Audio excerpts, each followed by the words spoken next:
అసలు గురు శిక్షణ అని ఎందుకు పెట్టాలనిపించింది? ఎందుకు పెట్టాలనిపించింది సార్ అంటే దీనికి ఒక చిన్న స్టోరీ ఉంటుంది. అంటే నేను విలేజ్ లో చదివేటప్పుడు బుద్ధ సంవత్సరం అక్కడ నారాయణ సార్ అని ఒక సార్ ఉండేది, స్కూల్ హెడ్ మాస్టర్. ఆయన ఏం చేసేవాడంటే, నారాయణ సార్ యాక్చువల్లీ ఆయన social teacher, head master. For example అప్పట్లోనే, ఇప్పుడు కాదు, 96 ఆ టైంలోనే ఏ టీచర్ అయితే అక్కడ ఆబ్సెంట్ ఉన్నాడో ఆ సబ్జెక్ట్ రిలేటెడ్ వర్క్ ఇచ్చి చేయించవచ్చు. ఎట్ ఏ టైం తను ఇక్కడ టీచ్ చేస్తూ అక్కడ మళ్ళీ డిసిప్లిన్ దెబ్బతినకుండా, వాళ్ళకి ఇబ్బంది, పిల్లలకి ఇబ్బంది కాకుండా, పిల్లలు ఆ టైం వేస్ట్ కాకుండా, ఆ టైంలో ఏ సబ్జెక్ట్ చెప్పాలనో, ఏ సబ్జెక్ట్ వర్క్ చేయించాలనో ఆ సబ్జెక్ట్ వర్క్ ఇచ్చి వర్క్ ప్రాపర్ గా మానిటర్ చేస్తూ చేయించాలి. గవర్నమెంట్ టీచర్, చదివింది గవర్నమెంట్.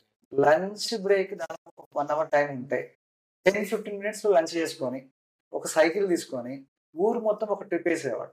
ఎందుకు ట్రిప్ వేసేవాడు అంటే, ఆ రోజు పిల్లలు ఎవరైతే బడికి రాలేదో, ఎవరైతే ఆబ్సెంట్ ఉన్నారో వాళ్ళ ఇంటికి వెళ్ళేవాడు.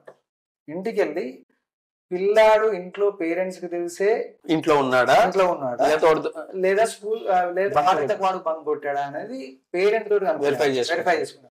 కొంతమంది పిల్లలు బంక్ కొట్టి ఏం చేసేవాళ్ళు, గోల్ ఆట, డిఫరెంట్ గేమ్స్ ఆడేవాళ్ళు. వాళ్ళందరినీ మళ్ళీ స్కూల్ తీసుకొచ్చేవాళ్ళు మధ్యాహ్నం.